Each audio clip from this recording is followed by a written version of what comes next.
ਨੂੰ ਵੇਖੀ ਦੱਸਿਆ ਹੈ। ਅੰਮ੍ਰਿਤ ਛਕ ਕਰਕੇ ਪੂਰਨ ਗੁਰਸਿੱਖ ਦੀ ਪਦਵੀ ਪ੍ਰਾਪਤ ਹੁੰਦੀ ਹੈ।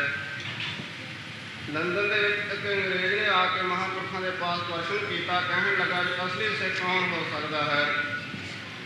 ਸੋ ਸੰਤਾਂ ਨੇ ਇਹੋ ਹੀ ਉਸ ਨੂੰ ਉੱਤਰ ਦਿੱਤਾ ਸੀ ਕਿ ਨਾਮ ਤਾਂ ਜਪਿਆ ਜਾ ਸਕਦਾ ਹੈ, ਹੋਰ ਮੱਤਾਂ ਵਾਲੇ ਵੀ ਜਪਦੇ ਹਨ, ਪਰ ਅਸਲੀ ਸਿੱਖ ਪੂਰਨ ਸਿੱਖ ਉਦੋਂ ਹੀ ਦਾੜਾ ਕੇਸ ਰੱਖ ਕਰਕੇ ਅੰਮ੍ਰਿਤ ਛਕ ਕਰਕੇ ਫਿਰ ਹੀ ਪੂਰਨ ਗੁਰਸਿੱਖ ਦੀ ਪਦਵੀ ਨੂੰ ਪ੍ਰਾਪਤ ਹੋ ਸਕਦਾ ਹੈ। ਸੋ ਸਾਹਿਬ ਦਸਵੇਂ ਪਾਤਸ਼ਾਹ ਮਹਾਰਾਜ ਨੇ ਇਹ ਮਰਜ਼ਾਦਾ ਚਲਾਉਣ ਵਾਸਤੇ ਗੁਰਸਿੱਖਾਂ ਨੂੰ ਅੰਮ੍ਰਿਤ ਛਕਾਇਆ। ਉਸ ਤੋਂ ਫਿਰ ਆਪ ਨੂੰ ਕੀਤੀ। ਪਹਿਲੇ ਆਪ ਜੀ ਨੇ ਬੜਾ ਤੇਜ ਸਰੂਪ ਧਾਰਨ ਕੀਤਾ। ਉਹ ਗੁਰ ਗੋਬਿੰਦ ਹੋਏ ਪ੍ਰਗਟਿਆ ਦਸਵੇਂ ਅਵਤਾਰਾ। ਜਿਨ ਅਰਖ ਅਕਾਲ ਨਿਰੰਜਨਾ ਜਪਿਓ ਕਰਤਾਰਾ। ਨਿਜ ਪੰਥ ਚਲਾਇਓ ਖਾਲਸਾ ਧਰ ਤੇਜ ਕਰਾਰਾ। ਬੜਾ ਕਰੜਾ ਤੇਜ ਧਾਰਨ ਕਰਕੇ ਆਪਣਾ ਖਾਲਸਾ ਪੰਥ ਸਾਜਿਆ। ਤਾਂ ਫਿਰ ਉਹਨਾਂ ਦੇ ਪਾਸੋਂ ਆਪ ਦੀ ਅੰਮ੍ਰਿਤ ਦੀ ਦਾਤ ਮੰਗੀ ਹੈ, ਜੋ ਆਪ ਜੀ ਨੇ ਆਪ ਲਿਖਣੀ ਕੀਤੀ ਹੈ। ਬਦੇ ਸਾਥੀਆ ਸਾਗਰੇ ਸਬਜ ਰੰਗ ਕੇ ਮਾਰਾ ਵਿਕਾਰਾ ਤਰ ਅਸਤਵਲ ਤੇ ਜੰਗ। ਤੂੰ ਮਾਰਾ ਬਦੇਤਾ ਤੁਨਮ ਤਾਜ ਹੈ ਦਿਲ। ਗੌਹਰ ਬਾ ਆਰਮ ਜੇ ਅਨੂਤੇ ਹੈ ਦਿਲ। ਇਹ ਸਭ ਦਸਵੇਂ ਪਾਤਸ਼ਾਹ ਮਹਾਰਾਜ ਆਪਣੇ ਬਚਨ ਹਨ ਜੋ ਔਰੰਗਜ਼ੇਬ ਨੂੰ ਚਿੱਠੀ ਲਿਖੀ ਸੀ। ਉਸ ਦੇ ਵਿੱਚ ਇਹ ਸਾਰਾ ਜ਼ਿਕਰ ਆਉਂਦਾ ਹੈ ਕਿ ਮੈਨੂੰ ਹੈ ਖਾਲਸਾ ਜੀ ਅੰਮ੍ਰਿਤ ਦੀ ਦਾਤ ਬਖਸ਼ੋ, ਜਿਸ ਅੰਮ੍ਰਿਤ ਨੂੰ ਪਾ ਕਰਕੇ ਜੋ ਗੈਰਤਾ ਦੇ ਚਿੱਕੜ ਦੇ ਵਿੱਚ ਲਿਬੜਿਆ ਹੋਇਆ ਮਨੁੱਖ ਆਪਣੇ ਆਪ ਨੂੰ ਭੁੱਲਿਆ ਹੋਇਆ, ਬਹੁਤ ਦੁਰਦਸ਼ਾ ਹੋ ਰਹੀ ਹੈ। ਇਸ ਚਿੱਕੜ ਦੇ ਵਿੱਚੋਂ, ਗੈਰਤਾ ਦੇ ਚਿੱਕੜ ਵਿੱਚੋਂ ਕੱਢ ਕਰਕੇ ਇਸ ਨੂੰ ਮੈਂ ਅਸਲੀ ਰੂਪ ਮਨੁੱਖ ਦਾ ਦੇ ਕਰਕੇ ਇਸ ਨੂੰ ਇੱਕ ਸੁੱਚੇ ਮੋਤੀ ਦੇ ਸਮਾਨ ਬਣਾਉਣਾ ਹੈ। ਉਸ ਸਮੇਂ ਸਾਹਿਬ ਦਸਵੇਂ ਪਾਤਸ਼ਾਹ ਮਹਾਰਾਜ ਨੇ ਖਾਲਸੇ ਤੋਂ ਆਪ ਅੰਮ੍ਰਿਤ ਦੀ ਦਾਤ ਇਸ ਤਰ੍ਹਾਂ ਮੰਗਣੀ ਕੀਤੀ ਸੀ, ਕਿਉਂਕਿ ਇੱਕ ਰੱਬੀ ਦਾਤ ਅੰਮ੍ਰਿਤ ਦੀ ਦਾਤ ਜੋ ਹੈ ਇੱਕ ਧਰੋਂ ਰੱਬੀ ਆਈ ਹੋਈ ਦਾਤ ਹੈ ਕਾਲ ਪੁਰਖ ਦੇ ਪਾਸੋਂ। ਇਹ ਅੰਮ੍ਰਿਤ ਕਿਸੇ ਮਨੁੱਖ ਦਾ ਤਿਆਰ ਨਹੀਂ ਕੀਤਾ ਹੋਇਆ, ਇਹ ਰੱਬੀ ਔਰ ਧਰੋਂ ਆਈ ਦਾਤ। ਇਸੇ ਵਾਸਤੇ ਸਾਹਿਬ ਦਸਵੇਂ ਪਾਤਸ਼ਾਹ ਮਹਾਰਾਜ ਇਸ ਦੀ ਦਾਤ ਮੰਗ ਰਹੇ ਹਨ। ਦੇਵੋ ਖਾਲਸਾ ਜੀ ਮੈਨੂੰ ਦਾਤ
पंज केसां वे सतगुरां जद मारे छट्टे, पंजे सोहे गुरां दे बोले रंग रत्ते। वाहिगुरू जी का खालसा, श्री वाहिगुरू जी की फतेह।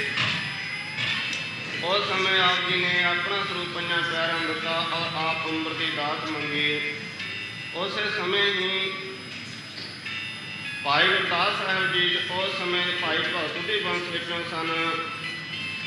उन्होंने कथन किया है, वाह वाह गोबिंद सिंह आपे गुर चेला। पहले तो गुरु के रूप के सिखां अंमृत छकाया, हुण सेवक रूप के गुरसिखां तो अंबर की दात मंग रहे हैं। आप उस समय गुरु की पदवी प्राप्त की और सेवक की पदवी दोनों ही प्राप्त की। दुनिया के बड़े बड़े पीर पैगंबर इधर आए हैं, सब ने ही गुरु बनने की कोशिश की है, पर चेला कोई नहीं अजे तक बनया। पर धन कलगियां वाला पातशाह जो अज अधीन होया अपने सिखां तो उन्होंने गुरु पदवी थाप करके आप एक सेवक की हैसियत में हथ जोड़ करके अंबर की साहब 10वें पातशाह सोहनी आनंदपुर की धरती में छड़ के आप जी मुक्तसर का जंग करते हुए मालवे देश के जिथे अज साहब की तलवंडी है, दमदम साहब है, इत्थे का सरदार जो सरदार डल सिंह सी, इसने बहुत सेवा की। सरहंद के सूबे ने चिट्ठी लिखी, सरदार डल सिंह सुनिया है तेरे पास गुरु गोबिंद सिंह जो हुकूमत का वागी किया होया है, उसनों फड़ा दे, तैनू सरकार वालों बहुत इनाम दिता जाएगा, जगीरां दित्तियां जाणगियां। अगर ये नहीं फड़ावेगा तो देख ला फिर जिवें होर लोकां दे नाल होई है, इस तरह तेरा भी बाल बच्चा कहानी पीड़िया जाएगा, फिर तेरा किसी दुनिया के उपर नामो निशान नहीं दिखना। तू ये जे वडियाई चाहता इसे भी तेरा भला है, गुरु गोबिंद सिंह नूं फड़ाउणा कर। ये चिट्ठी पढ़ी बड़ा हैरान होया। उसने बड़े कड़े दिल के नाल एक इहो जिहा जवाब दिता कि नवाब साहब छेती करो, चढ़ करके आओ, पूरा मुकाबला किया जाएगा। तेरा गुरु मेरे हिरदे में वसदे हैं, पहले मैनू मारेगा फिर तू गुरु नूं फड़ेगा। ये कड़ा चिट्ठी का जवाब दिता। गुरु जी ने पता लगा, सरदार डल सिंह तो बहुत खुश हुए। सो इस तरह ही सारी रात उसने पहरा देना। सतगुरु जी उसमें कहने लगे, सरदार डल सिंह मैं तेरे उपर बहुत खुश हाँ, तू कोई वर मंग। उसने हथ जोड़ के बेनती की, सच्चे पातशाह आप जे मेरे उपर खुश हो तो कृपा करके अगे बकुंठ में अपने चरणों के मैनू पीढ़ी जिन्ना थान दे दिओ। गुरु जी कहने लगे, नहीं सरदार डल सिंह ये तो तू गल रहन दे, तो दुनिया का होर कोई राज भाग जिहड़ा भी दुनिया का पदार्थ मंगेगा वो तेन दिता जाएगा। उसने फिर यही बेनती की, महाराज मेरे उपर जे आप खुश हो, होर सब कुछ मेरे पास होंदा। सवेरे अंमृत तैयार होना है इत्थे। सो जेड़े प्रेमी उत्साह रखते हैं, गुरु वाले बनना चाहते हैं, शायद 10वें पातशाह के लाडले पुत्र बनना चाहते हैं, उन्होंने दौड़ नहीं करनी चाहिए, अपना मन बनाना चाहिए है। सवेरे अपने अंमृत छक करके गुरु वाले बन करके लोक पर लोक सदला करना चाहिए। और समा हो चुका है, नित स्वानुसार पहले महापुरुष बोलेंगे, दूसरे सारे भाइयों ने, तीसरे सारिया बीबियां ने गज गज कर और मिल करके बोलना है। बच्चों के रौले पर पूरा कंट्रोल रखना है, बच्चे रोन नहीं देने। सो अपने समय और स्वास्थ्य सपना करना।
आपने हुण तक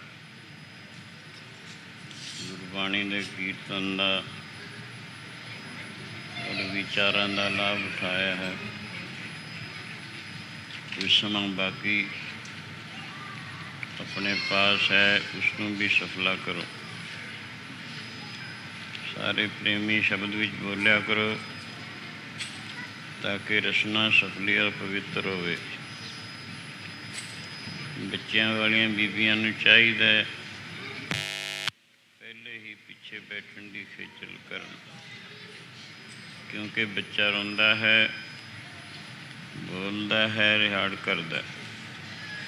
इसनूं समझ नहीं होया करदी, पिछों उठ के बाहर ले जाना आसान हुंदा है। सारी संगत के रंग में फिर भंग नहीं पैंदा। जेकर अगे बैठा होवे या विचाले बैठी होवे यही बीबी बच्चे वाली, बच्चा रोवे, उतों उठ के बाहर ले जाना कितना मुश्किल है। सारी संगत विच ही जाना, सब दे ख्याल खिंचने, सब दे ख्यालों नूं हरी जस तो उचाट कर देना कितना वड्डा नुक्स है, कितना वड्डा गुनाह है। इस करके पिछे बैठण विच कोई नुक्स नहीं, दुख नहीं, हानि नहीं, फायदा है, लाभ है। सारिਆਂ ਨੂੰ ही लाभ है, तुहानूं भी लाभ है। इस करके पहले ही पिछे बैठण की खेचल करा करो। आ हुण शब्द विच बोलो ते रसना नूं पवित्र करो। हम मैले उजल कर देवो, हम मैले उजल कर देवो।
करते हम निर्गुण तू दाता, हम मूर्ख तुम चतुर सियाणे, तू सर्व कला का ज्ञाता। माधो हम ऐसे तू ऐसा, हम पापी तुम पाप खंडन। निको ठाकर देसा उजल कर देवो, हम मैले उजल कर देवो।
सब साजे साज निवाजे, जियो पिंड दे प्राणा, निर्गुण यारे गुण नहीं कोई, तुम दान देओ मेहरबान। मेले जल करते हो, मेले मेले जल करते हो।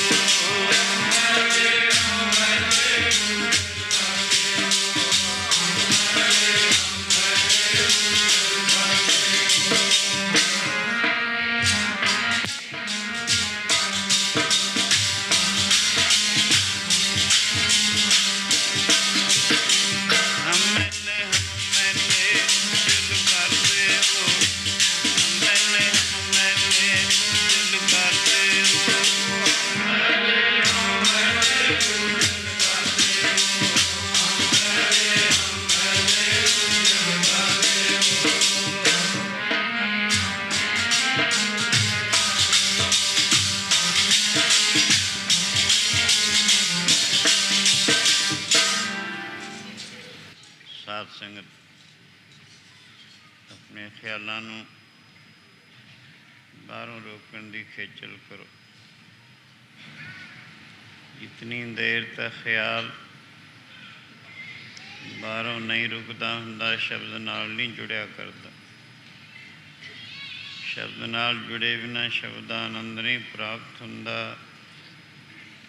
ਔਰ ਗੁਰੂ ਬਾਬਾ ਜੀ ਦੀ ਸਿੱਖਿਆ ਜੋ ਇਸ ਜੀਵ ਨੂੰ ਲੋਕ ਸੁਖੀ ਪਰਲੋਕ ਸੁਹੇਲਾ ਬਣਾਉਣ ਵਾਲੀ ਹੈ, ਉਸ ਦੀ ਸਮਝ ਨਹੀਂ ਆਇਆ ਕਰਦੀ।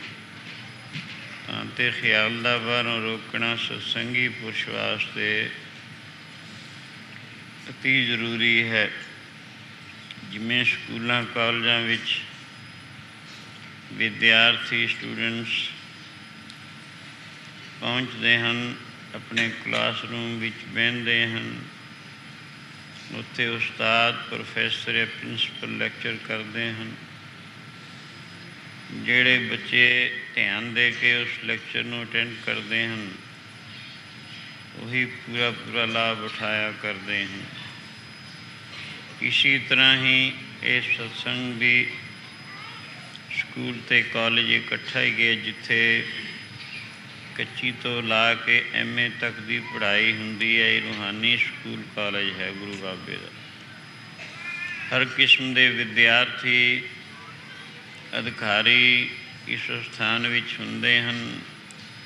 ਉਹਨਾਂ ਸਕੂਲਾਂ ਕਾਲਜਾਂ ਨਾਲ ਫਰਕ ਇਤਨਾ ਕੁ ਹੈ, ਉੱਥੇ ਅਲੱਗ-ਅਲੱਗ ਮਜ਼ਮੂਨ, ਅਲੱਗ-ਅਲੱਗ ਸਬਜੈਕਟਸ ਔਰ ਅਲੱਗ-ਅਲੱਗ ਕਮਰੇ ਹੁੰਦੇ ਹਨ।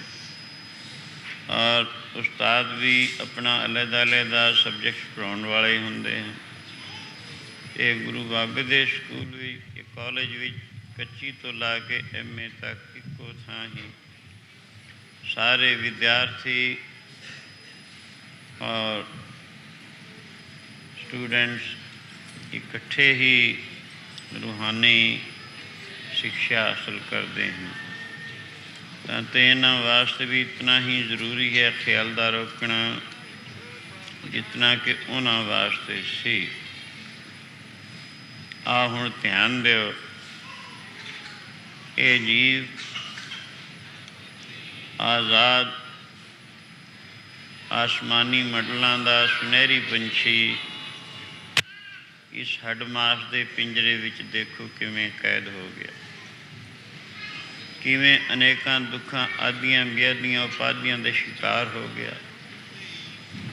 ਆਸ਼ਾ ਤ੍ਰਿਸ਼ਨਾ ਚਿੰਤਾ ਡੈਣਾ ਸੁਣ ਕਿਵੇਂ ਬੜਾਮ ਕੋਲ ਅਹੰਕਾਰ ਦੈਤ ਕਿਵੇਂ ਤੰਗ ਕਰਦੇ ਹੈ। ਵਿਦਿਆ ਸਮਤਾ ਰਾਗ ਦੈਸ਼ ਖਿਨਵੇਸ਼ ਪੰਜ ਕਲੇਸ਼, ਇਹਨਾਂ ਤਮਾਮ ਦੁੱਖਾਂ ਦਾ ਇਹ ਦੁਖੀ ਕੀਤਾ ਹੋਇਆ।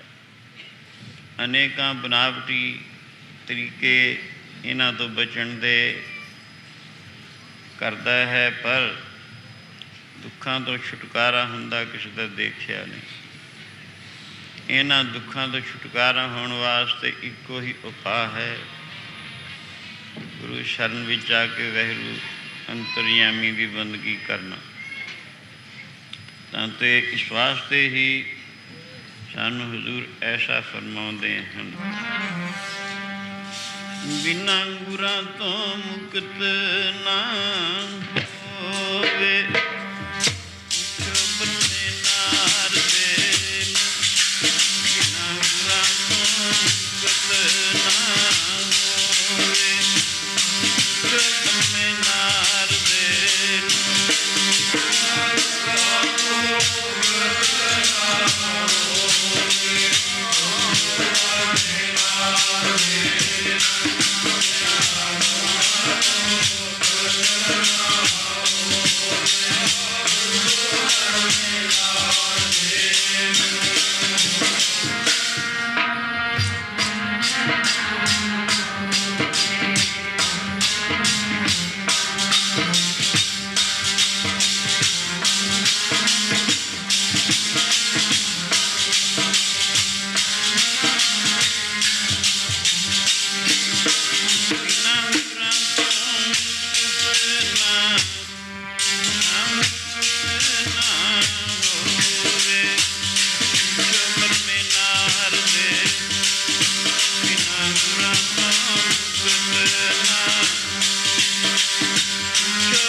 ਸਤਿਗੁਰ ਪੂਰਾ ਜੇ ਮਿਲੇ, ਪਾਈਏ ਰਤਨ ਵਿਚਾਰ।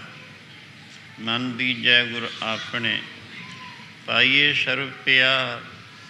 ਨਾਮ ਪਦਾਰਥ ਪਾਈਏ ਔਗਣ ਮੇਟਣ ਹਾਰ। ਭਾਈ ਰੇ ਗੁਰ ਬਿਨ ਗਿਆਨ ਨ ਹੋਏ, ਪੁੱਛੋ ਬ੍ਰਹਮੇ ਨਾਰਦੇ, ਵੇਦ ਬਿਆਸੇ ਕੋਏ। ਬਾਬਾ ਅਮਰਦਾਸ ਜਿਨ੍ਹਾਂ ਦੀ ਉਮਰ ਤਕਰੀਬਨ 70-72 ਸਾਲ ਦੀ ਹੋ ਚੁੱਕੀ ਹੈ। 10 बालतन 20 श्रवण, 30 का सुंदर कहावै। 40 पर हुए 85 पक्ष से 60 के वडेपा आवै। 17 का मतहीन, अस्सियाँ का व्यवहार न पावै, 90 का से जासनी मूल न जाने पवल। ਢੰਡੋਲਮ ਢੂੰਡਮ ਡਿਠਵੇਂ ਨਾਨਕ ਜਗ ਧੂਏ ਕਾ ਧੌਲ ਹਾਰ। ਸੰਸਾਰ ਦੀ ਗਤੀ ਤਾਂ ਇਹੋ ਜਿਹੀ ਹੈ, ਆਸਮਾਨ ਦੇ ਵਿੱਚ ਜਿਵੇਂ ਧੂਏ ਦਾ ਧੌਲ ਇਕੱਠਾ ਹੁੰਦਾ ਹੈ, ਪਰ ਹਵਾ ਆਈ ਇੱਕ ਲਖਤ ਹੀ ਖਤਮ ਹੋ ਜਾਂਦਾ। ਇਸੀ ਤਰ੍ਹਾਂ ਸੰਸਾਰ ਦੀ ਗਤੀ ਹੈ। ਸੰਸਾਰ ਦੀ ਹਰ ਇੱਕ ਚੀਜ਼ ਤਬਦੀਲੀ ਪਜ਼ੀਰ ਹੈ ਔਰ ਨਾਸਵੰਤ ਹੈ, ਬਦਲਦੀ ਚਲੀ ਜਾਂਦੀ ਹੈ। ਸੋ ਪਿਛਲੀਆਂ ਚੀਜ਼ਾਂ ਖਤਮ ਹੋ ਚੁੱਕੀਆਂ ਹਨ, ਅੱਗੇ ਆਉਣ ਵਾਲੀਆਂ ਹੌਲੀ ਹੌਲੀ ਇਹ ਵੀ ਵਿਨਾਸ਼ ਨੂੰ ਪ੍ਰਾਪਤ ਹੁੰਦੀਆਂ ਚਲੀਆਂ ਜਾ ਰਹੀਆਂ ਹਨ। ਇਸੇ ਤਰ੍ਹਾਂ ਸੰਸਾਰ ਦੀ ਗਤੀ। ਆਪ ਜੀ ਦੀ ਉਮਰ 70-72 ਸਾਲ ਦੀ ਹੋ ਗਈ, ਭਾਵੇਂ ਜਦ ਤੋਂ ਹੋਸ਼ ਸੰਭਲੀ, ਆਪ ਜੀ ਦਾ ਸ੍ਰਿਸ਼ਟਾਚਾਰ, ਆਪ ਜੀ ਦਾ ਹਿਤ ਚੰਗੇ ਕਰਮਾਂ ਵਿੱਚ ਨਿੰਦਨੀ ਕਰਮ ਜਿਤਨੇ ਸ਼ਾਸਤਰਕਾਰਾਂ ਨੇ ਦੱਸੇ ਹਨ, ਮਦਰਾ ਮਾਹ ਜੂਆ ਠੱਗੀ ਦੁਰਾਚਾਰਾ, ਇਹਨਾਂ ਤੋਂ ਕਰੁਣਾ ਕੋ ਦੂਰ। ਔਰ 20-22 ਸਾਲ ਤੋਂ ਤਾਂ ਆਪ ਜੀ ਦੀ ਗੰਗਾ ਜੀ ਯਾਤਰਾ ਵਿੱਚ ਪ੍ਰੀਤੀ ਸੀ। ਇਉਂ ਸਮਾਂ ਗੁਜ਼ਰਦਾ ਚਲਾ ਗਿਆ। ਭਾਵੇਂ ਸਾਧ ਸੰਗ ਤੀਰਥ ਯਾਤਰਾ ਜਿਹੜੀ ਹੈ ਸੱਚਾ ਤੀਰਥ, ਗੁਰੂ ਜੀ ਸਤਸੰਗ ਨੂੰ ਕਹਿੰਦੇ ਨੇ ਤੀਰਥ ਨਾਮਨ ਜਾਓ, ਤੀਰਥ ਨਾਮ ਹੈ। ਤੀਰਥ ਸ਼ਬਦ ਵਿਚਾਰ ਅੰਤਰ ਗਿਆਨ ਹੈ। ਸੱਚਾ ਤੀਰਥ ਸਤਸੰਗ ਹੈ, ਜਿਸ ਵਿੱਚ ਮਨ ਦਾ ਇਸ਼ਨਾਨ ਕਰਵਾਇਆ ਜਾਂਦਾ ਹੈ। ਮਨ ਦੀ ਮਲ ਬਖਸ਼ੇਪ ਅਵਰਨ ਆਦਿ ਜਿਹੜੇ ਇਸ ਨੂੰ ਦੋਸ਼ ਲੱਗੇ ਹੋਏ ਨੇ, ਮੈਲ ਲੱਗੀ ਹੋਈ ਹੈ, ਇਹਦੀ ਨਿਵਰਤੀ ਦੂਰ ਹੋ ਕੇ ਸੁਖ ਦੀ ਪ੍ਰਾਪਤੀ ਹੁੰਦੀ ਹੈ। ਇਉਂ ਜੜ ਅਤੇ ਜੰਗਮ ਦੋ ਕਿਸਮ ਦੇ ਤੀਰਥ ਜੋ ਸ਼ਾਸਤਰਕਾਰਾਂ ਨੇ ਮੰਨੇ ਹਨ। ਜੜ ਤੀਰਥ ਤਾਂ ਉਹਨਾਂ ਨੂੰ ਕਹਿੰਦੇ ਹਨ ਜਿਹੜੇ ਆਪਣੇ ਹਦੂਦ ਨੂੰ ਛੱਡ ਨਹੀਂ ਸਕਦੇ, ਪਰ ਜੰਗਮ ਤੀਰਥ ਪੈਰਾਂ ਵਾਲਿਆਂ ਨੂੰ ਯਾਨੀ ਸਤਿਪੁਰਸ਼ਾਂ ਨੂੰ ਦੱਸਿਆ ਹੋਇਆ ਹੈ। ਜੜ ਤੀਰਥ ਜਿਹੜੇ ਹਨ, ਜੰਗਮ ਤੀਰਥ ਦੀ ਚਰਨ ਧੂੜੀ ਪਰਸ ਕੇ ਆਪਣੇ ਆਪ ਨੂੰ ਪਵਿੱਤਰ ਕਰਦੇ ਹਨ। ਇਉਂ ਤਮਾਮ ਗ੍ਰੰਥ ਸ਼ਾਸਤਰ ਐਸਾ ਦੱਸਦੇ ਹਨ। ਗੁਰਬਾਣੀ ਵਿੱਚ ਵੀ ਐਸਾ ਹੀ ਕਥਨ ਇਉਂ ਆਉਂਦਾ ਹੈ। ਤੀਰਥ ਵੀ ਲੋਚਦੇ ਸੰਤਾਂ ਦੀ ਧੂੜੀ ਕਾਈ, ਤੀਰਥ ਵੀ ਲੋਚਦੇ ਸੰਤਾਂ ਦੀ ਧੂੜੀ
ਗੰਗਾ ਜਮਨਾ ਗੋਦਾਵਰੀ ਸਰਸਵਤੀ। ਤੇ ਉਦਮ ਕਰੇ ਧੂੜ ਸਾਧੂ ਕੀ ਤਾਈ, ਕਿਉਂ ਕਿਲ ਵਿਖ ਮੈਲ ਭਰੇ ਪਰੇ ਹਮਰੇ ਵਿੱਚ, ਹਮਰੀ ਮੈਲ ਸਾਧੂ ਕੀ ਧੂੜ ਗਵਾਈ। ਗੰਗਾ ਜਮਨਾ ਗੋਦਾਵਰੀ ਸਰਸਵਤੀ ਆਦਿ ਜੋ ਪਵਿੱਤਰ ਨਦੀਆਂ ਮੰਨੀਆਂ ਹਨ, ਇਹ ਜਿਨ੍ਹਾਂ ਵਿੱਚ ਇਸ਼ਨਾਨ ਕਰਕੇ ਪਾਪੀ ਲੋਕ ਆਪਣੇ ਪਾਪ ਛੱਡਦੇ ਹਨ। ਇਹ ਤੀਰਥ ਵੀ ਸੰਤਾਂ ਦੀ ਧੂੜੀ ਦੀ ਇੱਛਾ ਕਰਦੇ ਹਨ। ਕਿਉਂ ਕਰਦੇ ਹਨ? ਇਹ ਕਹਿੰਦੇ ਨੇ ਪਾਪੀ ਲੋਕ ਸਾਡੇ 'ਚ ਪਾਪ ਛੱਡ ਜਾਂਦੇ ਨੇ ਸ਼ਰਧਾ ਨਾਲ ਇਸ਼ਨਾਨ ਕਰਕੇ। ਜਿਸ ਵਕਤ ਉਹ ਪਾਪਾਂ ਦਾ ਭਾਰ ਬਹੁਤਾ ਹੋ ਜਾਂਦਾ ਹੈ, ਅਸੀਂ ਉਸ ਨੂੰ ਝੱਲਣ ਦੇ ਯੋਗ ਨਹੀਂ ਰਹਿੰਦੇ। ਫਿਰ ਉਹਨਾਂ ਨੂੰ ਲਾਹੁਣ ਵਾਸਤੇ ਅਸੀਂ ਸੰਤਾਂ ਦੀ ਚਰਨ ਧੂੜੀ ਚਾਹੁੰਦੇ ਹਾਂ, ਤਾਂ ਕਿ ਉਹ ਪਾਪ ਲਾ ਕੇ ਹੋਰਨਾਂ ਨੂੰ ਕੁਝ ਥੋੜ੍ਹੀ ਬਹੁਤੀ ਸ਼ੁੱਧੀ ਦੇਣ ਨੂੰ ਸਮਰੱਥ ਹੋ ਸਕੀਏ। ਇਸ ਵਾਸਤੇ ਹੀ 12 ਸਾਲ ਪਿੱਛੋਂ ਕੁੰਭ, 6 ਸਾਲ ਪਿੱਛੋਂ ਅਧਕੁੰਭੀਆਂ ਆਦਿ ਰੱਖੀਆਂ ਗਈਆਂ ਹਨ, ਤਾਂ ਕਿ ਇਸ ਬਹਾਨੇ ਬਹੁਤ ਸਾਰੇ ਤਤਵੇ ਅਤੇ ਮਹਾਤਮਾ ਇਹਨਾਂ ਤੀਰਥਾਂ ਦੇ ਵਿੱਚ ਆਪਣੇ ਇਸ਼ਨਾਨ ਦੇ ਬਹਾਨੇ ਚਰਨ ਪਾਉਣ ਔਰ ਇਹਨਾਂ ਦੇ ਭਾਰ ਹਰਨ। ਇਹ ਮਰਿਆਦਾ। ਇੱਕ ਕੋਈ ਮਹਾਤਮਾ ਵੈਰਾਗ ਭਗਤੀ ਗਿਆਨ ਵਿੱਚ ਵਿਚਰਨ ਵਾਲੇ ਇੱਕ ਥਾਂ ਰਹਿੰਦੇ। ਇੱਕ ਇਹੋ ਜਿਹਾ ਪ੍ਰੇਮੀ ਜਿਸ ਦਾ ਵਿਸ਼ਵਾਸ ਗੰਗਾ ਜੀ ਦੇ ਇਸ਼ਨਾਨ ਪਰ ਸੀ। ਕਈ ਦਫਾ ਉਸਨੇ ਗੰਗਾ ਦਾ ਇਸ਼ਨਾਨ ਕੀਤਾ ਸੀ, ਅਤੇ ਉਹਦਾ ਇਹ ਵੀ ਪਰਨ ਸੀ ਜਿਹਨਾਂ ਕਦੇ ਗੰਗਾ ਜੀ ਦਾ ਇਸ਼ਨਾਨ ਨਹੀਂ ਸੀ ਕੀਤਾ, ਉਹਦੇ ਹੱਥੋਂ ਜਾਂ ਉਹਦੇ ਘਰੋਂ ਉਹ ਕੁਛ ਖਾਂਦਾ ਪੀਂਦਾ ਨਹੀਂ ਸੀ। ਇਹ ਵੀ ਪਰਨ ਸੀ। ਇਸ ਸਾਲ ਉਹ ਇਸ਼ਨਾਨ ਵਾਸਤੇ ਚੱਲਿਆ। ਰਸਤੇ ਦੇ ਵਿੱਚ ਉਸ ਨੂੰ ਸੂਰਜ ਦਾ ਛਿਪਾ ਹੋ ਗਿਆ। ਅੱਗੇ ਘਣਾ ਜੰਗਲ ਹੈ। ਸੋਚਿਆ ਜੇ ਅੱਗੇ ਜਾਣੇ ਹਾਂ, ਜੰਗਲ ਦੇ ਵਿੱਚ ਕੋਈ ਜੰਗਲੀ ਜਾਨਵਰ ਦੁਖਦਾਈ ਹੋ ਸਕਦਾ ਹੈ। ਬਿਹਤਰ ਹੈ ਇੱਕ ਆਸ਼ਰਮ ਨਜ਼ਰ ਆਉਂਦਾ ਕਿਸੇ ਮਹਾਤਮਾ ਦਾ, ਇੱਥੇ ਰਾਤ ਕੱਟ ਲਈਏ। ਉੱਥੇ ਆ ਗਿਆ। ਸ਼ਾਮ ਦਾ ਵਕਤ ਉੱਥੇ ਗੁਰੂ ਕਾ ਲੰਗਰ ਵੀ ਚੱਲਦਾ ਸੀ। ਭਜਨ ਕਰਨ ਵਾਲੇ ਵੈਰਾਗ ਭਗਤੀ ਵਿੱਚ ਵਿਚਰਨ ਵਾਲੇ ਮਹਾਤਮਾ ਰਹਿੰਦੇ ਸਨ। ਆ ਕੇ ਉਸਨੇ ਸ਼ਾਮ ਦਾ ਵਕਤ ਹੋਇਆ ਸੀ, ਲੰਗਰ ਦੀ ਘੰਟੀ ਵੱਜ ਗਈ, ਔਰ ਬਹੁਤ ਸਾਰੇ ਪ੍ਰੇਮੀ ਜਿਹੜੇ ਉੱਥੇ ਯਾਤਰੂ ਆਦਿ ਆਏ ਸਨ, ਉਹ ਵੀ ਭੋਜਨ ਛਕਣ ਵਾਸਤੇ ਲੰਗਰ ਚਲੇ ਗਏ। ਇਹ ਵੀ ਚਲਾ ਗਿਆ। ਇਸਨੇ ਵੀ ਭੋਜਨ ਛਕ ਲਿਆ।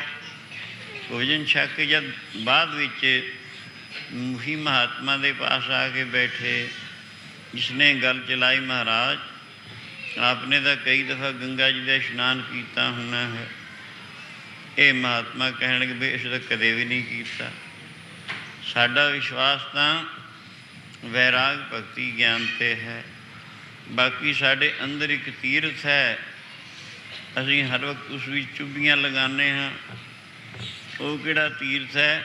ਉਹ ਆਤਮ ਤੀਰਥ। ਇਹ ਕਹਿਣ ਲੱਗਾ ਮੈਂ ਤਾਂ ਕਦੇ ਸੁਣਿਆ ਨਹੀਂ। ਕਹਿਣਗੇ ਉਹ ਆਤਮ ਗਿਆਨੀਆਂ ਨੂੰ ਹੀ ਪ੍ਰਾਪਤ ਹੁੰਦਾ ਹੈ। ਸੱਚ ਤਾਂ ਪਰ ਜਾਣੀਏ ਜਾਂ ਆਤਮ ਤੀਰਥ ਕਰੇ ਨਿਵਾਸ, ਸਤਿਗੁਰੂ ਨੂੰ ਪੁੱਛ ਕੇ ਬਹਿ ਰਹੇ ਕਰੇ ਨਿਵਾਸ। ਜੋ ਆਤਮ ਤੀਰਥ ਆਤਮ ਗਿਆਨੀਆਂ ਨੂੰ ਹੀ ਪ੍ਰਾਪਤ ਹੁੰਦਾ ਹੈ, ਦੂਸਰਿਆਂ ਨੂੰ ਪ੍ਰਾਪਤ ਨਹੀਂ ਹੁੰਦਾ। ਜਿਸ ਨੂੰ ਉਹ ਪ੍ਰਾਪਤ ਹੋ ਗਿਆ ਉਹ ਤੀਰਥਾਂ ਦਾ ਤੀਰਥ ਬਣ ਜਾਂਦਾ ਹੈ। ਇਉਂ ਕਰਕੇ ਮਹਾਤਮਾ ਨੇ ਇਹ ਗੱਲ ਕਹੀ।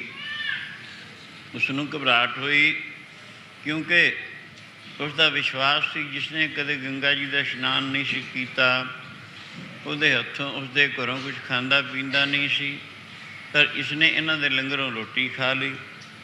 ਬਹੁਤ ਘਬਰਾਹਟ ਹੋਈ।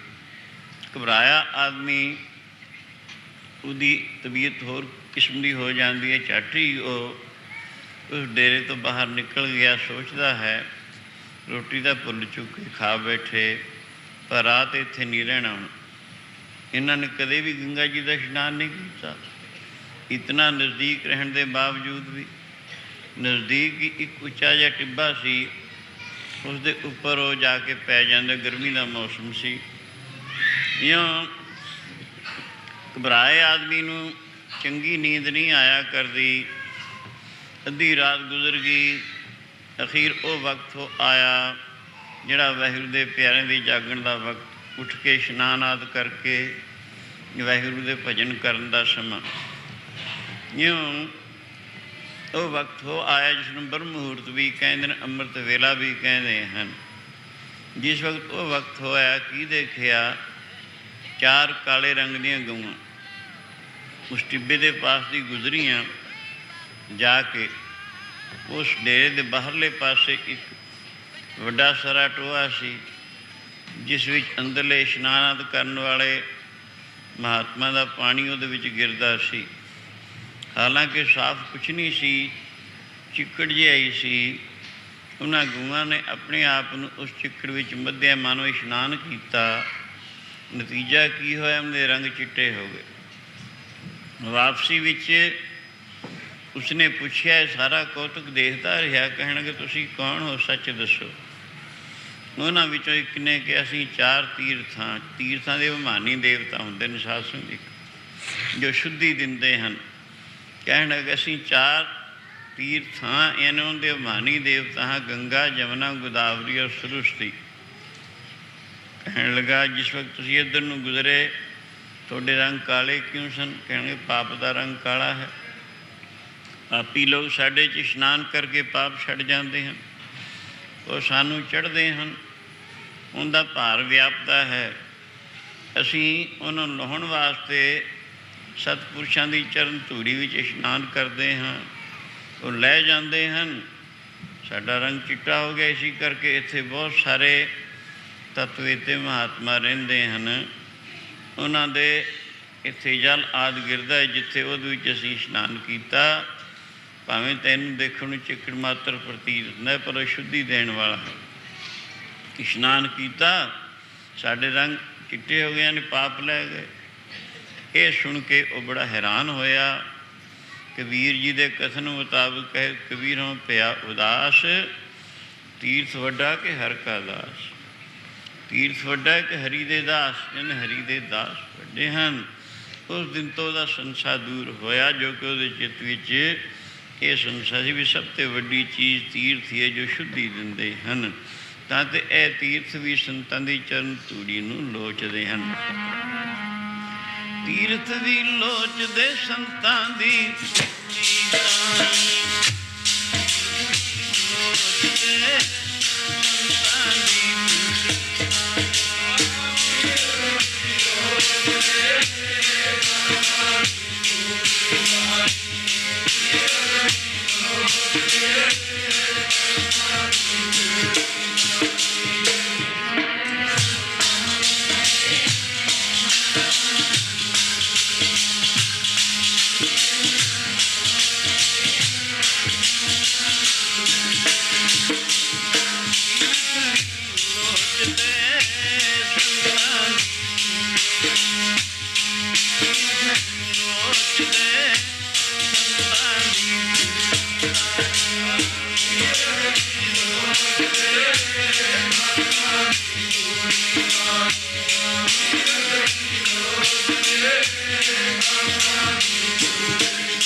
ਸੰਤਾਂ ਦੀ ਚਰਨ ਧੂੜੀ ਨੂੰ ਤੀਰਥ ਵੀ ਚਾਹੁੰਦੇ ਹਨ। ਜੜ ਤੀਰਥ ਸੰਤਾਂ ਦੀ ਚਰਨ ਧੂੜੀ ਪਰਸ ਕੇ ਆਪਣੇ ਆਪ ਨੂੰ ਪਵਿੱਤਰ ਕਰਦੇ ਹਨ।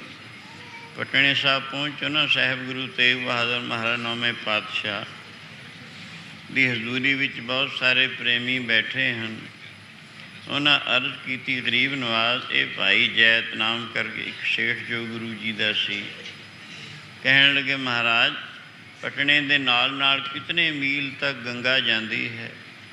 ਦੂਰੋਂ ਦੂਰੋਂ ਲੋਕ ਆ ਕੇ ਇਸ਼ਨਾਨ ਕਰਦੇ ਨੇ ਸ਼ਰਧਾ ਦੇ ਨਾਲ ਇਸ ਵਿੱਚ, ਪਰ ਅਸੀਂ ਭਾਈ ਜੈਤ ਨੂੰ ਕਈ ਦਫਾ ਕਹਿ ਚੁੱਕੇ ਹਾਂ ਤੁਸੀਂ ਵੀ ਇਸ ਵਿੱਚ ਇਸ਼ਨਾਨ ਕਰਿਆ ਕਰੋ, ਪਰ ਅਸੀਂ ਇਹਨਾਂ ਨੂੰ ਕਦੇ ਇਸ਼ਨਾਨ ਕਰਦੇ ਨਹੀਂ ਵੇਖਿਆ, ਨਾ ਇਹ ਇਸ਼ਨਾਨ ਕਰਦੇ ਹਨ, ਹੱਸ ਛੱਡਦੇ ਨੇ ਜੇ ਕਹਿੰਦੇ ਹਾਂ ਤਾਂ।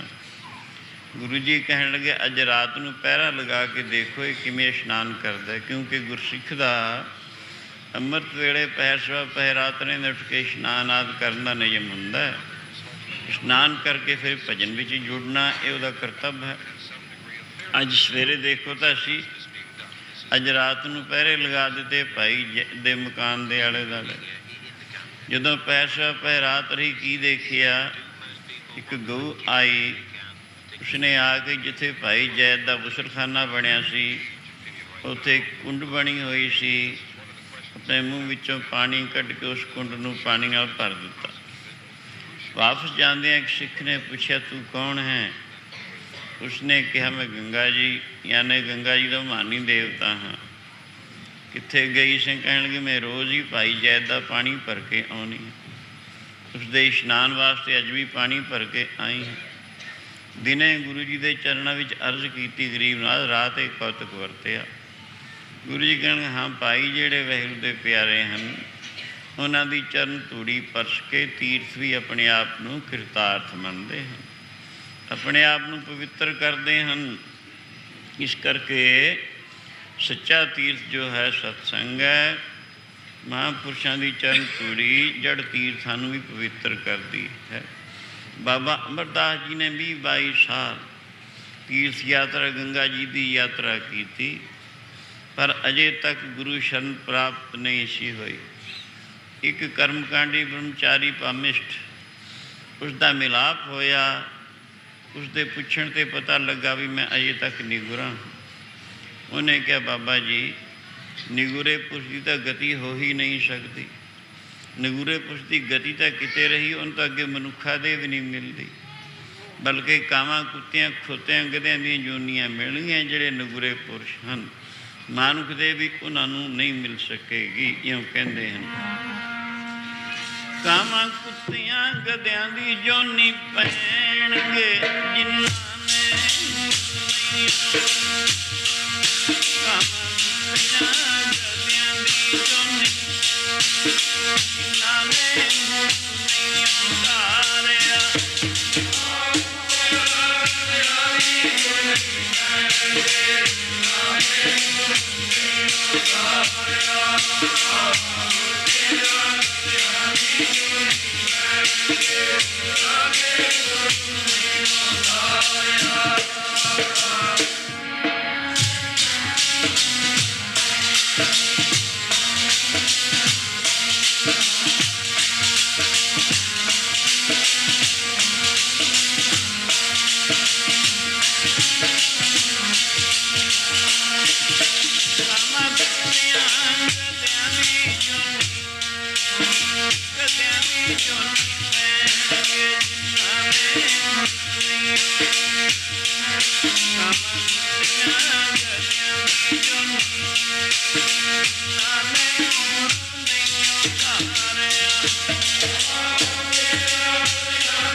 ਗੁਰਮੰਤਰ ਹੀਣਸ ਜੋ ਪ੍ਰਾਣੀ ਧਿਰਗੰਤ ਜਨਮ ਭ੍ਰਿਸ਼ਟਣੈ ਸ਼ੂਕਰੈ ਕੂਕਰੈ ਗਰਦੈ ਸਰਪਣੈ ਕਾਕੈ ਤੁਲਖਲੈ।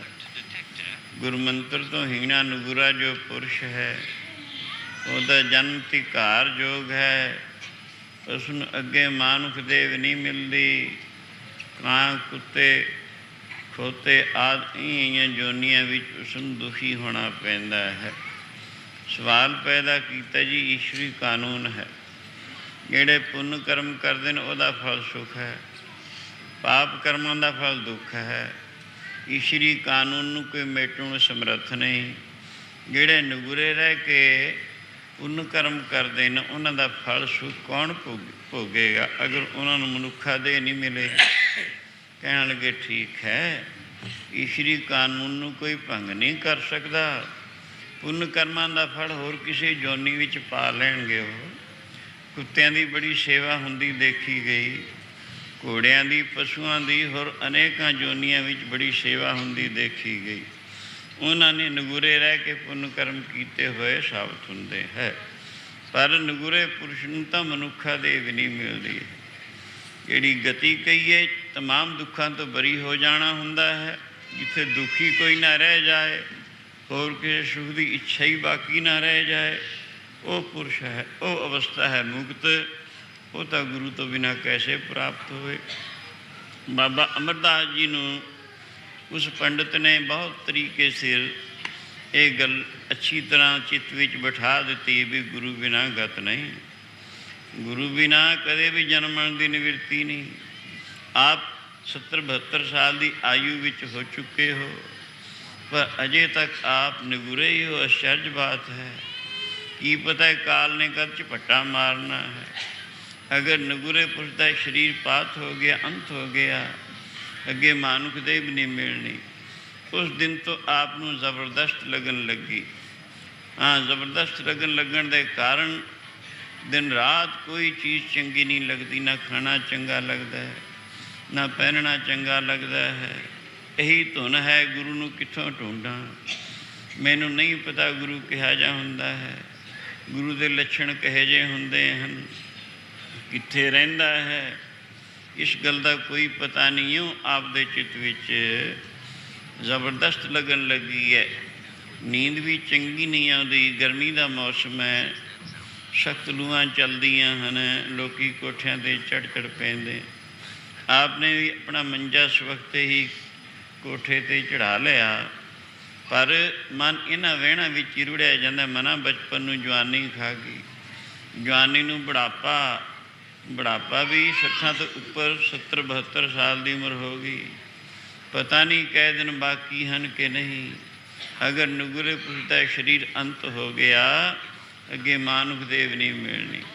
ਮਨੁੱਖਾ ਦੇ ਧਾਰੀ ਵਿਅਰਥ ਗਈ। ਇਤਨਾ ਪੁਰਸ਼ਾਰਥ ਐਵੇਂ ਗਿਆ। ਇਹ ਸੋਚ ਕੇ ਆਪਦੀ ਨੀਂਦ ਉਚਾਟ ਹੋ ਜਾਂਦੀ ਹੈ। ਪਹਿਰ ਰਾਤ ਗੁਜ਼ਰ ਗਈ, ਅੱਧੀ ਰਾਤ ਗੁਜ਼ਰ ਗਈ। ਅਖੀਰ ਉਹ ਵਕਤ ਹੋ ਆਇਆ ਜਿਹੜਾ ਵਾਹਿਗੁਰੂ ਦੇ ਪਿਆਰਿਆਂ ਦੇ ਜਾਗਣ ਦਾ।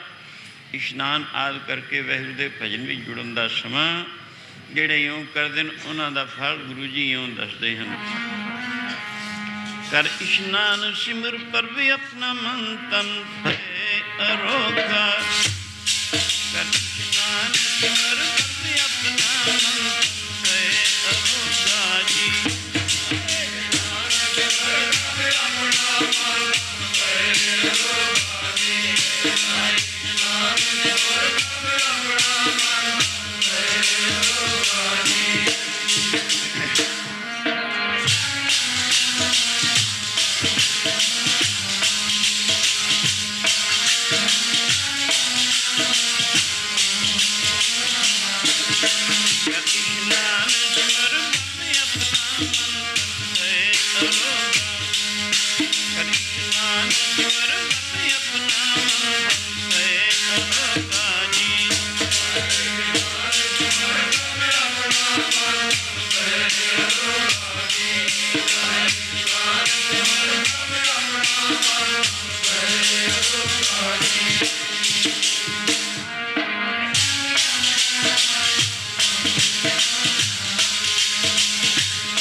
ਇਸ਼ਨਾਨ ਸਿਮਰ ਪਰਵ ਆਪਣਾ ਮਨ ਤਨ ਭੈ ਅਰੋਗਾ।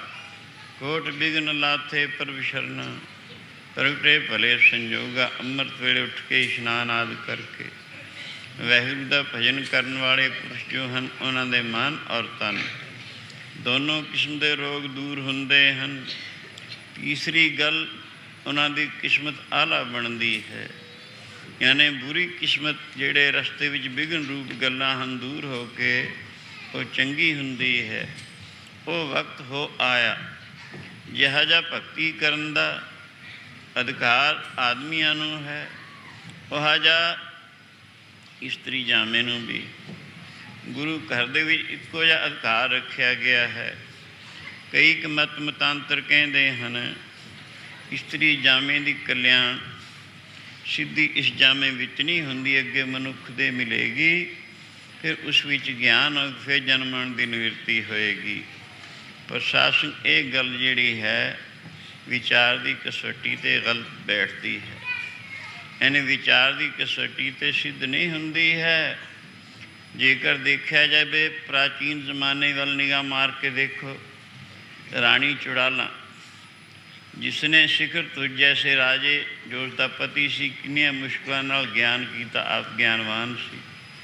ਅਤੇ ਦੂਸਰੇ ਰਾਣੀ ਮੰਦਾਲਸਾ ਵੀ ਗਿਆਨਵਾਨ ਸੀ, ਜਿਸਨੇ ਇਹ ਪ੍ਰਣ ਕੀਤਾ ਸੀ ਜਿਹੜਾ ਬੱਚਾ ਮੇਰੀ ਕੁੱਖੋਂ ਜਨਮੇਗਾ ਉਹ ਹੋਰ ਕਿਸੇ ਮਾਤਾ ਦੇ ਕੁੱਖ ਵਿੱਚ ਨਹੀਂ ਜਾ ਗਿਆ, ਇਹਨੇ ਜਨਮਾਂ ਦੇ ਚੱਕਰ 'ਚ ਨਹੀਂ ਆਏਗਾ।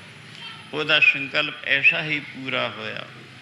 ਫਿਰ ਗਾਰਗੀ ਜੈਸੀਆਂ ਬੀਤਰਾਗ ਰਾਜ ਪੰਡਤ ਦੀ ਲੜਕੀ, ਜਿਸਨੇ ਸ਼ਾਦੀ ਨਹੀਂ ਕਰਾਈ, ਵਾਹਿਗੁਰੂ ਦੀ ਭਗਤੀ ਕਰਕੇ ਉਹ ਬੀਤਰਾਗ ਹੋਈ। ਬੜੇ ਬੜੇ ਰਾਜੇ ਰਾਣੇ ਉਸ ਤੋਂ ਸਿੱਖਿਆ ਲੈ ਕੇ ਜਨ ਸਫਲਾ ਕਰਦੇ ਰਹੇ, ਉਹ ਬ੍ਰਹਮ ਗਿਆਨਣ ਹੋਈ। ਗੁਰੂ ਘਰ ਦੇ ਵਿੱਚ ਮਾਈ ਭਾਗੋ ਜੈਸੀਆਂ ਬ੍ਰਹਮ ਗਿਆਨਣਾ ਹੋਈਆਂ ਹਨ। ਇਹ ਕੈਸੇ ਹੋ ਸਕਦਾ ਵੀ ਅੱਗੇ ਮਨੁੱਖਾਂ ਦੇ ਮਿਲੇਗੀ, ਇਸ ਇਸਤਰੀ ਜਾਮੇ ਵਿੱਚ ਕਲਿਆਣ ਨਹੀਂ ਹੋ ਸਕਦੀ। ਇਹ ਗੱਲ ਫਜ਼ੂਲ ਹੈ। ਆਓ, ਜਿਵੇਂ ਸੇਵਾ ਕਰਨ ਦਾ ਅਧਿਕਾਰ ਮਨੁੱਖ ਨੂੰ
ਬਲਿਹਾਰੀ ਗੁਰ ਆਪਣੇ ਦਿਵਹਾੜੀ ਸਦਵਾਰ, ਜਿਨ ਮਾਨਸ ਤੇ ਦੇਵਤੇ ਕੀਏ ਕਰਤ ਨ ਲਾਗੀ ਵਾਰ। ਗੁਰਬਾਣੀ ਬੜੀ ਸੁਖੈਨ ਹੈ। ਸੁਖੈਨ ਤੇ ਸੁਖੈਨ ਅਧਿਕਾਰੀ ਹੋਣਾ ਚਾਹੀਦਾ, ਹਰ ਇੱਕ ਦੇ ਸਮਝ ਆ ਜਾਂਦੀ ਹੈ। ਵੇਦ ਬਾਣੀ ਸੰਸਕ੍ਰਿਤ ਵਿੱਚ ਹੋਣ ਕਰਕੇ ਮੁਸ਼ਕਿਲ ਹੈ। ਹਰ ਇੱਕ ਦਾ ਅਧਿਕਾਰ ਨਹੀਂ। ਕੋਈ ਤੀਛਣ ਬੁੱਧ ਵਾਲਾ ਬੜੀ ਦੇਰ ਵਿੱਚ ਉਸ ਦਾ ਅਧਿਐਨ ਕਰਦਾ ਹੈ, ਫਿਰ ਦੂਜਿਆਂ ਨੂੰ ਸਮਝਾ ਸਕਦਾ ਹੈ। ਪਰ ਗੁਰਬਾਣੀ ਗੁਰੂ ਜੀ ਨੇ ਆਪਣੀ ਮਾਦਰੀ ਭਾਸ਼ਾ ਵਿੱਚ ਉਚਾਰਨ ਕਰਕੇ ਸਭ ਦੇ ਵਾਸਤੇ ਅਧਿਕਾਰ ਰੱਖਿਆ। ਸੋ ਇਉਂ ਇਹ ਬਚਨ ਆਉਂਦੇ ਨੇ, ਬਲਿਹਾਰੀ ਗੁਰ ਆਪਣੇ ਦਿਵਹਾੜੀ ਸਦਵਾਰ, ਜਿਨ ਮਾਨਸ ਤੇ ਦੇਵਤੇ ਕੀਏ ਕਰਤ ਨ ਲਾਗੀ ਵਾਰ। ਕਿਤਨੇ ਸਪਸ਼ਟ ਹਨ ਅਰਥ। ਆਪਣੇ ਗੁਰੂ ਤੋਂ ਬਲਿਹਾਰੇ ਜਾਵਾਂ, ਦਿਹਾੜੀ ਵਿੱਚ 100 ਵਾਰੀ ਬਲਿਹਾਰੇ ਜਾਵਾਂ। ਕਿਉਂ? ਜਿਸ ਨੇ ਮਨੁੱਖ ਤੋਂ ਪਸ਼ੂ ਪ੍ਰੇਤ ਤੋਂ ਦੇਵ ਕਰਕੇ ਦੇਵਤੇ ਬਣਾ ਦਿੱਤੇ। ਸਾਧ ਸਿੰਘ ਮਨੁੱਖਾਂ ਵਿੱਚ ਹੈਵਾਨ ਵੀ ਹਨ, ਮਨੁੱਖਾਂ ਵਿੱਚ ਸ਼ੂਕਰ ਕੂਕਰ ਵੀ ਹਨ, ਮਨੁੱਖਾਂ ਦੇ ਵਿੱਚ ਭੂਤ ਪ੍ਰੇਤ ਵੀ ਹਨ, ਮਨੁੱਖਾਂ ਦੇ ਵਿੱਚ ਦੇਵਤੇ ਵੀ ਹਨ। ਜਿਹੋ ਜਿਹਾ ਕਿਸੇ ਦਾ ਸੁਭਾਵ ਹੈ, ਵੈਸਾ ਉਸ ਨੂੰ ਦਰਜਾ ਮਿਲਦਾ ਹੈ। ਹੱਡ ਚੰਮ ਦਾ ਨਾਮ ਨਿਰਾਪੁਰਾ ਮਨੁੱਖ ਨਹੀਂ ਹੈ, ਇਹ ਤਾਂ ਗੁਣਾਂ ਦਾ ਨਾਮ ਹੈ। ਹਾਂ, ਜਿਸ ਇਨਸਾਨ ਦੀ ਜ਼ਿੰਦਗੀ ਸਿਰਫ ਖਾਣ ਪੀਣ ਤੱਕ ਹੀ ਮਹਿਦੂਦ ਹੈ, ਇਦੋਂ ਜ਼ਿਆਦਾ ਕੁਛ ਵੀ ਨਹੀਂ, ਉਸ ਨੂੰ ਹੈਵਾਨਾਂ ਦਾ ਦਰਜਾ ਦਿੱਤਾ ਜਾਂਦਾ। ਹੈਵਾਨ ਪਸ਼ੂ ਜਿਹੜੇ ਹਨ, ਉਹ ਵੀ ਗੰਦਮੰਦ ਖਾ ਕੇ ਆਪਣਾ ਪੇਟ ਭਰ ਹੀ ਲੈਂਦੇ ਹਨ। ਜੇ ਇਨਸਾਨ ਦੀ ਜ਼ਿੰਦਗੀ ਸਿਰਫ ਪੇਟ ਭਰਨ ਤੱਕ ਹੀ ਮਹਿਦੂਦ ਹੈ, ਇਹੀ ਸਮਝਿਆ ਇਸ ਨੇ, ਹੈਵਾਨਾਂ ਤੋਂ ਜ਼ਿਆਦਾ ਕੀ ਹੋਇਆ? ਫਿਰ ਉਸ ਨੂੰ ਹੈਵਾਨੀ ਜ਼ਿੰਦਗੀ ਕਥਨ ਕੀਤਾ ਹੈ। ਬਾਕੀ ਸ਼ੂਕਰ ਕੂਕਰ, ਜਿਨ੍ਹਾਂ ਲੋਕਾਂ ਦਾ ਸੁਭਾਵ ਲੜਾਈ ਪੜ੍ਹਾਈ ਤੱਕ ਹੀ ਮਹਿਦੂਦ ਹੈ, ਉਹਨਾਂ ਦਾ ਦਰਜਾ ਸ਼ੂਕਰਾਂ ਕੂਕਰਾਂ ਵਿੱਚ ਹੈ। ਕਿਉਂਕਿ ਸ਼ੂਕਰ ਅਤੇ ਕੂਕਰ ਕੁੱਤੇ ਦਾ, ਉਹ ਵੀ ਲੜਾਈ ਪੜ੍ਹਾਈ ਕਰੀ ਹੀ ਜਾਂਦੇ ਨੇ ਹਰ ਵਕਤ। ਉਹਨਾਂ ਦਾ ਸੁਭਾਅ ਵੀ ਐਸਾ ਬਣਿਆ। ਸੋ ਇਹੋ ਜਿਹੇ ਲੋਕਾਂ ਦਾ ਦਰਜਾ ਸ਼ੂਕਰਾਂ ਕੂਕਰਾਂ 'ਚ ਹੈ। ਤੀਸਰੇ ਦਰਜੇ ਦੇ ਉਹ ਲੋਕ ਜਿਹੜੇ ਬਹੁਤੇ ਹੁਸ਼ਿਆਰ ਚਾਲਾਕ ਅਤੇ ਲੋਕਾਂ ਨੂੰ ਛਲਣ ਵਾਲੇ ਹਨ। ਉਹਨਾਂ ਨੂੰ ਭੂਤਾਂ ਪ੍ਰੇਤਾਂ ਦਾ ਦਰਜਾ ਦਿੱਤਾ ਜਾਂਦਾ ਹੈ, ਕਿਉਂਕਿ ਭੂਤ ਪ੍ਰੇਤ ਛੜੀਆ ਹੁੰਦਾ ਬਹੁਤਾ। ਇਉਂ ਇਹੋ ਜਿਹੇ ਲੋਕ ਜਿਹੜੇ ਹਨ ਉਹਨਾਂ ਨੂੰ ਭੂਤਾਂ ਪ੍ਰੇਤਾਂ ਦਾ ਦਰਜਾ ਦਿੱਤਾ ਜਾਂਦਾ ਹੈ। ਪਰ ਇਹ ਜਿਹੜੇ ਤਿੰਨ ਸੁਭਾਅ ਮਿਲੇ ਹਨ ਇਨਸਾਨ ਨੂੰ, ਓਪਰੇ ਹਨ, ਸਿਰਫ ਕੁਛ ਕੁ ਕਾਰਜ ਸਿੱਧੀ ਵਾਸਤੇ ਮਿਲੇ ਹੋਏ ਹਨ। ਅਸਲੀ ਸੁਭਾਅ ਇਨਸਾਨ ਦਾ, ਇਹ ਜੀਵ ਦਾ ਜਿਹੜਾ ਹੈ, ਦੇਵਤ ਸੁਭਾਅ ਹੈ, ਜਿਹਦੇ ਵਿੱਚ ਵਾਹਿਗੁਰੂ ਦੀ ਭਗਤੀ, ਦੈਵੀ ਗੁਣ, ਸਤ ਸੰਤੋਖ, ਦਇਆ, ਧਰਮ, ਵਿਚਾਰ, ਸ਼ਾਂਤੀ, ਖਿਮਾ, ਧੀਰਜ, ਬ੍ਰਹਮ ਗਿਆਨ ਆਦਿ ਪਾਏ ਜਾਂਦੇ ਹੋਣ, ਉਸਨੂੰ ਦੇਵਤਾ ਕਿਹਾ ਜਾਂਦਾ ਹੈ। ਦੇਵਤ ਸੁਭਾਅ ਜਿਹੜਾ ਇਹੀ ਪਰਮ ਸੁਖਦਾਈ ਸੁਭਾਅ ਹੈ। ਜਿਸ ਨੂੰ ਇਹੋ ਜਿਹਾ ਸੁਭਾਅ ਪ੍ਰਾਪਤ ਹੋ ਜਾਵੇ ਉਹ ਮਾਨਵ ਸਰੀਰ ਵਿੱਚ ਹੁੰਦਾ ਦੇਵਤਿਆਂ ਵੀ ਉੱਚਾ, ਬਲਕਿ ਈਸ਼ਵਰ ਰੂਪ ਹੈ।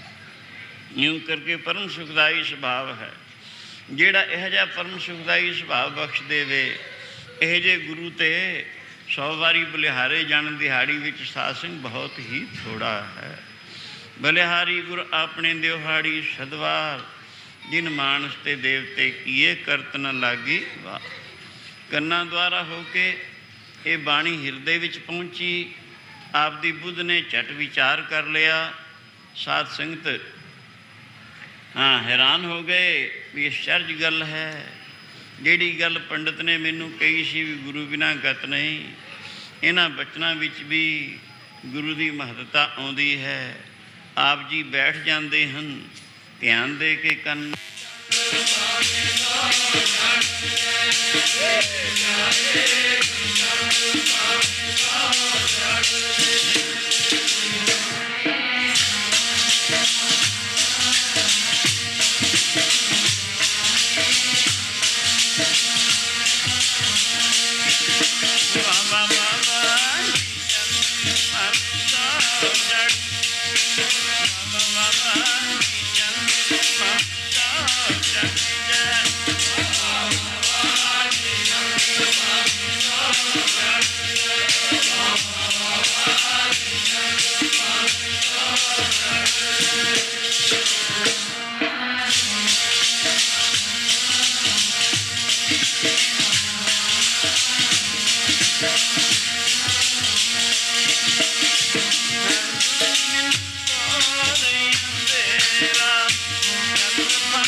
ਚੰਦਾ ਉਗਵੈ ਸੂਰਜ ਚੜੇ ਹਜ਼ਾਰ, ਇੱਥੇ ਚਾਨਣ ਹੁੰਦਿਆਂ ਗੁਰਬਿਨ ਘੋਰ ਅੰਧਾਰ। ਆਸਮਾਨ ਵਿੱਚ 1000 ਸੂਰਜ, 100 ਚੰਦਰਮਾ, 1 ਲੱਖ ਚੜ੍ਹ ਜਾਵੇ, ਇਤਨੀ ਰੋਸ਼ਨੀ ਹੋ ਜਾਵੇ। ਇਤਨੀ ਰੋਸ਼ਨੀ ਹੋਣ ਦੇ ਬਾਵਜੂਦ ਇਨਸਾਨ ਦੇ ਅੰਦਰ ਇੱਕ ਇਹੋ ਜਿਹਾ ਅੰਧੇਰਾ ਹੈ ਜਿਸ ਨੂੰ ਇਤਨੀ ਰੋਸ਼ਨੀ ਵੀ ਉਸ ਅੰਧੇਰੇ ਨੂੰ ਦੂਰ ਕਰਨ ਨੂੰ ਸਮਰੱਥ ਨਹੀਂ। ਜਿਸ ਦੀ ਬਾਬਤ ਕਥਨ ਕੀਤਾ, ਅੰਧਕਾਰ ਸੁ ਕਬੂ ਨ ਸੋਈ ਹੈ, ਰਾਜਾ ਰੰਗ ਦੋ ਮਿਲ ਰੋਈ ਹੈ। ਉਸ ਅਗਿਆਨ ਦੇ ਹਨੇਰੇ ਵਿੱਚ ਭਾਵੇਂ ਗਰੀਬ ਹੈ ਭਾਵੇਂ ਬਾਦਸ਼ਾਹ ਹੈ, ਦੋਵੇਂ ਠੇਡੇ ਖਾਂਦੇ ਹਨ, ਕੋਈ ਵੀ ਸੁਖੀ ਨਹੀਂ ਹੈ। ਜਿੰਨੀ ਦੇਰ ਤੱਕ ਗੁਰੂ ਗਿਆਨ ਦੀ ਰੋਸ਼ਨੀ ਇਸ ਨੂੰ ਮਿਲਦੀ ਨਹੀਂ, ਇਹ ਹਰਗਿਜ਼ ਸੁਖੀ ਨਹੀਂ ਹੋ ਸਕਦਾ। ਇਸ ਕਰਕੇ ਵੀ ਗੁਰੂ ਦੀ ਅਜ਼ਹਦ ਜ਼ਰੂਰਤ ਹੈ। ਇਹ ਬਚਨ ਵੀ ਆਪ ਦੇ ਅੱਛੀ ਤਰ੍ਹਾਂ ਸਮਝ ਆ ਗਏ। ਇਸੀ ਤਰ੍ਹਾਂ ਇਸ ਵਿਸ਼ੇ 'ਤੇ ਆਪ ਨੂੰ ਜਿਹੜੇ ਬਚਨ ਆਉਂਦੇ ਨੇ ਅੱਛੀ ਤਰ੍ਹਾਂ ਸਮਝ ਆਉਂਦੇ ਨੇ, ਕਿਉਂਕਿ ਆਪ ਦੀ ਲਗਨ ਗੁਰੂ ਮਿਲਾਪ ਵਾਸਤੇ ਸੀ। ਅੱਗੇ ਬਚਨ ਆਉਂਦਾ ਹੈ, ਬਿਨ ਸਤਿਗੁਰੂ ਕਿਨੇ ਨਾ ਪਾਇਓ, बिन सतगुर किने न पाया। सतगुर विच आप रखे उन कर प्रगट आख सुनाया। सतगुरु मिले सदा मुक्त है, जिन विचों मोह चुकाया। उत्तमे विचार है, जिन सच्चे स्यों चित लाया। जग जीवन दाता पाया। वाहिगुरु हर इंसान नूं नेड़े ते नेड़े है। कह रविदास हाथ पै नेड़े, हत्थां पैरां नालों भी नज़दीक तर वस्तु है। पर उसकी प्राप्ति क्यों नहीं हुंदी? गुरु कृपा तो बिना उसनूं किसी ने अज तक पाया नहीं। हाँ, जिन्हां ने उसनूं प्राप्त किया है वही किरतार्थ होए हैं, वही परम सुखी होए हैं, क्योंकि गुरु ने उसनूं सही किया है, अंदर अपने अंदर प्रगट किया है, अधिकारी जनां नूं प्रगट करके दिखा दिता है। सो ये बचन भी आप दे समझ आ गया। अखीर पाठ करते करते 12वां श्लोक आ जाता है, जिहदे विच फिर जोरदार पुष्टि यूँ हुंदी है। गुर बिन ज्ञान न होए, गुर बिन ज्ञान न होए, गुर बिन ज्ञान न होए, गुर बिन ज्ञान न होए।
ਪਿਆਰੇ 40 ਕੁੱਤੇ 50 ਤਖਤਾਂ ਸਰਬੱਤ ਗੁਰਦੁਆਰਿਆਂ ਦਾ ਧਿਆਨ ਕਰਕੇ ਖਾਲਸਾ ਸਾਹਿਬ ਬੋਲੋ ਜੀ। ਜਿਨ੍ਹਾਂ ਗੁਰਮੁਖਾਂ ਨਾਮ ਜਪਿਆ ਵੰਡ ਛਕਿਆ ਧਰਮ ਦੇ ਸੀਸ ਦਿੱਤੇ ਚਰਖੀਆਂ ਤੇ ਚੜੇ ਬੰਦ ਬੰਦ ਟੁਟਵਾਏ ਸਿੱਖ ਨਹੀਂ ਹਾਰਿਆ। ਇਨ੍ਹਾਂ ਸਚਿਆਰਿਆਂ ਪਿਆਰਿਆਂ ਸਿੱਖਵਾਂ ਸਿੱਖਾਂ ਦੀ ਕਮਾਈ ਦਾ ਧਿਆਨ ਕਰਕੇ ਖਾਲਸਾ ਸਾਹਿਬ ਬੋਲੋ ਜੀ।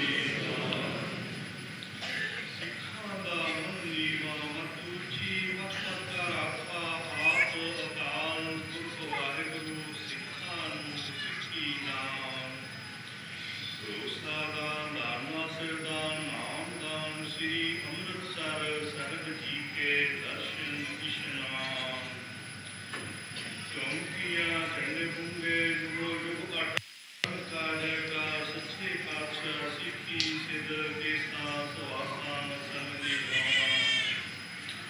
ਏ ਕਰਣਾ ਮਹਾਨ ਸਤਿਗੁਰੂ ਜੀਓ ਆਪ ਜੀ ਦੇ ਹਜ਼ੂਰ ਰਾਤਰੀ ਦੇ ਦੀਵਾਨ ਸਜਾਏ ਹਨ ਕੀਰਤਨ ਬਖਿਆਨ ਹੋਏ ਹਨ। ਅੱਖਰ ਵਾਦਾ ਘਾਟਾ ਭੁੱਲ ਚੁੱਕ ਮਾਫ ਕਰਨਾ ਅੱਗੇ ਵਾਸਤੇ ਸੁਧ ਸੁਪਸ਼ਟ ਕੀਰਤਨ ਬਖਿਆਨ ਕਰਨ ਦਾ ਬਲ ਬਖਸ਼ੋ।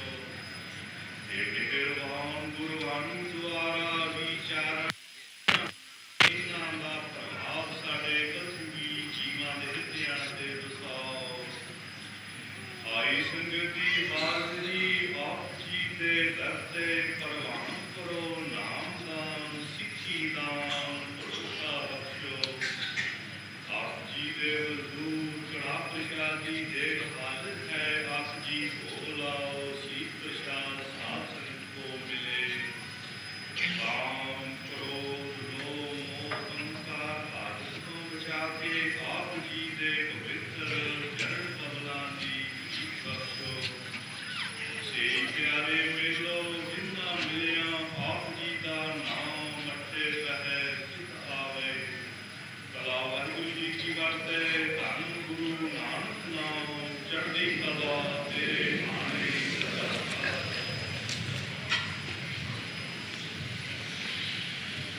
ਵਾਹਿਗੁਰੂ ਜੀ ਕਾ ਖਾਲਸਾ ਵਾਹਿਗੁਰੂ ਜੀ ਕੀ ਬੋਲੇ ਸੋਨਿਆ।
ਜਿਨ੍ਹਾਂ ਪ੍ਰੇਮੀਆਂ ਨੇ ਅੰਮ੍ਰਿਤ ਦੇ ਦਾਤ ਪ੍ਰਾਪਤ